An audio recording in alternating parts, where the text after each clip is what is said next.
মূলত মেয়েদের জন্য 5টা সাজসজ্জা হারাম। কয়টা সাজসজ্জা? 5টা। 1 নাম্বার সাজসজ্জার নাম হচ্ছে পরচুলা। এটা মা বোনদের ওয়াজ করছি, আলগা চুল কোনো মা বোন লাগাতে পারবে। এটা হচ্ছে ফ্যাশন হয়ে গিয়েছে, বক কাটিং দেয় অনেকে। বক কাটিং আছে না নাই? বক কাটিং জানেন? আপনার এই লম্বা চুলটা থাকবে না, গোল চুল হবে, ছুচলা ছুচলা। আমি মনে করি যারা বক কাটিং দেয় এদের মতো অরুচিশীল মেয়ে পৃথিবীতে আর কেউ নাই। ফাউল একটা রুচি। একটা মেয়ের সবচেয়ে বড় সৌন্দর্যতা হচ্ছে সে হবে সুখে এসে, তার চুল হবে লম্বা, ঠিক কিনা? 1 নম্বর। 2 নম্বর সাজসজ্জা হচ্ছে মেয়েরা কখনোই ব্রু প্লাগ করতে পারে না।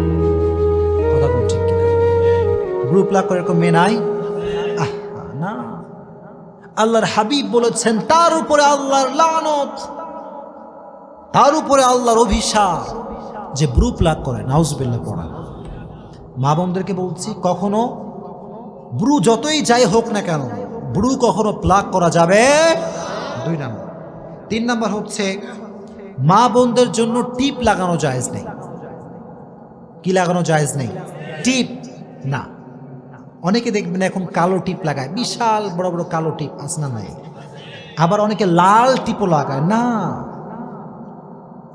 এই লাল টিপ কালো টিপ খুব বাজে একটা জিনিস। ইব্রাহিম আলাইহিস সালামকে যখন আগুনে পোড়ানো হবে, অ্যাট দ্য সেম টাইম নমরুদ অনেকগুলো নর্তকী নিয়ে এসেছিল, নাউজুবিল্লাহ পড়েন। আর প্রত্যেকটা নর্তকীর কপালে ছিল টিপ। তখন থেকে আমাদের শরীয়তে টিপ লাগানো হারাম হয়ে গিয়েছে। এজন্য কোনো মেয়ে কখনো লাল টিপ কালো টিপ ইউজ করতে পারবে। আল্লাহ মা বোনদেরকে এই ফিতনার থেকে বাঁচায় দিক, পড়ন আমিন। 3 নম্বর। 4 নম্বর, মা বোনেরা ঘণ্টা যুক্ত কোনো নূপুর পড়তে পারবে না।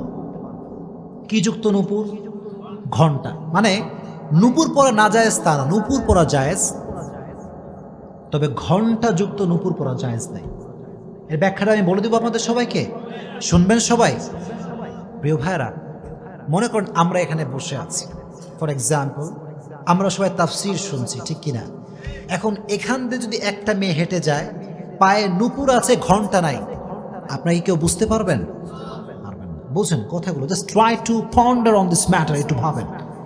আর একইভাবে একটা মেয়ে যদি নূপুর পরে আর যদি নূপুরে ঘণ্টা থাকে, সে যাবে আর এলাকাবাসীকে সবাইকে খবর দিবে আমি যাচ্ছি, ঠিক কিনা? তখন যুবকরা বলবে কে আসে রে? হ্যাঁ, ও আচ্ছা, হাই, হ্যালো আপু। আছে না নাই? ফিতনা তৈরি হওয়ার একটা আশঙ্কা আছে না নাই? সো মেয়েরা কখনো ঘণ্টা যুক্ত কোনো নূপুর পড়তে পারবে। আম্মা জান আয়েশা রাদিয়াল্লাহু তাআলা আনহা একজন নারীকে দেখলেন ঘণ্টা যুক্ত নূপুর পড়তে। উনি বললেন আল্লাহর হাবিব বলেছেন কোনো মেয়ে কখনো ঘণ্টা যুক্ত নূপুর পড়তে পারবে। 4 নম্বর। 5 নম্বর হচ্ছে সেই বিষয়টি যেটা আমি বলেছিলাম, কোনো স্ত্রী তার স্বামী ছাড়া কোনো পরপুরুষের সামনে সুগন্ধি ব্যবহার করতে পারবে। জোরে কোন পারবে? এটা খুবই খারাপ একটা জিনিস। কারণ হচ্ছে কোনো মেয়ে যদি কোনো পুরুষকে অ্যাট্রাকটিভ করার জন্য, আকর্ষিত করবার জন্য সুগন্ধি মাখে, আল্লাহর হাবিব বলেছেন জেনা করলে যেই পরিমাণ গুনাহ হয় সেই পরিমাণ গুনাহ তার আমলনামায় জমা হবে। জোরে কোন নাউজুবিল্লাহ।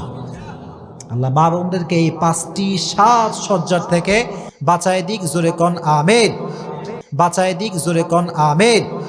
আর একটা লাস্ট কথা বলে শেষ করতে চাই। আমি মা বোনদেরকে বলতে চাই উইথ ফুল রেসপেক্ট, সম্মান, যে মা বোনেরা এখন বেশিরভাগ সময় দেখা যায় যে হুজুর দেখলে পর্দা করে আর কারো সামনে পর্দা করে না। কথা অবাস্তব না বাস্তব? এটা আপনারা বিশ্বাস করেন না? সত্যি, এটা সত্যি ম্যাম। আমি দেখছি নিজের জীবনে কিছু কিছু মা হুজুর দেখলে পর্দা করে, বোনরা হুজুর দেখলে পর্দা করে, আর দেবরের সামনে কয় দেবর সাহেব কেমন আছেন। কথা কোন ঠিক কিনা? দেবরের সামনে প্রত্যেকটা ভাবির যাওয়া সম্পূর্ণ হারাম। কথা কোন ঠিক কিনা? আর স্বামীদেরকে বলছি, স্বামী জাস্ট হাজব্যান্ড, আপনার ছোট ভাই হোক বড় ভাই হোক, এই খুব গুরুত্বপূর্ণ কথা বল, সবাই শুনবেন, সবাই সুরসার নাই, কাটা কথা বলছি। প্রত্যেকটা হাজব্যান্ডকে বলছি, আপনার ছোট ভাই হোক বড় ভাই হোক, কোনোদিন আপনার বইয়ের তীর সীমানা সে পাড়া দিতে পারবে না। কথা কোন ঠিক কিনা? যখনই আপনার বইয়ের সামনে দেবর আসবে, আল্লাহর কসম তখনই ফিতনা শুরু হয়ে যাবে। চিল্লায় কোন ঠিক কিনা? দেবরের সামনে যেতে পারবেন না মায়েরা, বোনেরা। আল্লাহ মা বোনদেরকে তৌফিক দান করুক, জোরে কোন আমিন। আর একটা লাস্ট কথা বলে শেষ করতে চাই, শুধুমাত্র বোনদেরকে বলতে চাই যে বোনেরা, জাস্ট বোনদেরকে বলছি, আপনাদের প্রোফাইল পিকচার নিজের ছবি আপনারা আপলোড করতে পারবেন না। এই যুবক, কথা বল ঠিক কিনা? আর কিছু কিছু যুবক মেয়েদের প্রোফাইল পিকচার দেখলে কমেন্ট করে, ওয়াও অ্যামেজিং, আর বোনও যে কোন করে কয় থ্যাংক ইউ। আছে না নাই? এসব কি রে ভাই, কোন যুগ আসলো এইসব? মাইয়ারে বাজে বাজে কথা কয় যুবকরা, তোমার মতো হট কেউ নাই। নাউজুবিল্লাহ পড়া। আমি বললে দোষ হয়ে যাবে, কিন্তু যুবকরা বললে কোনো দোষ নাই। আর মেয়েও কতটা বেলাজা, বেলজ্জা, বেশর্মা। মেয়ে বলে ধন্যবাদ ভাইয়া। ছি ছি ছি। আল্লাহ মা বোনদেরকে ফিতনা থেকে বাঁচায় দিক না। মুরব্বীরাও হাসে, আমি কি করবো কর? এরকম ছেলে মেয়ে নাই? যুবক শোনো, প্রকৃত পক্ষের দিনদার যুবক কখনো কোনো মেয়ের পোস্টে বাজে কমেন্ট করতে পারবে না। কথা কোন ঠিক কিনা?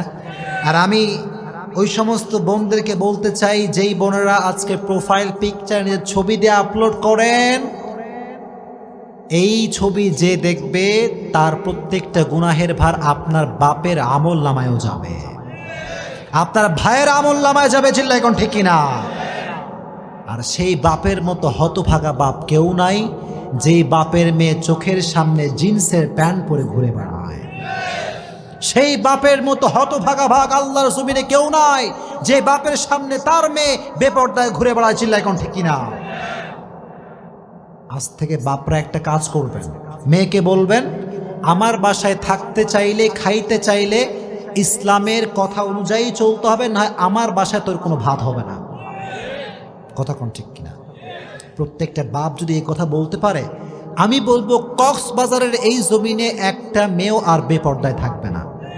কক্সবাজারের কোনো জমিনে কোনো মেয়ে অশ্লীলভাবে ঘুরতে পারবে না। চিল্লাই কোন ঠিক কিনা? আল্লাহ মা বোনদেরকে এই সমস্ত ফিতনার থেকে বাঁচাই দিক, জোরে কোন আমিন। আল্লাহ যুবকদেরকে প্রত্যেকটা কথা অনুযায়ী আমল করার তৌফিক দান করুক, জোরে কোন আমিন। আল্লাহ মুরব্বীদেরকে ইসলামের জন্য কবুল করুন, পড়েন আমিন।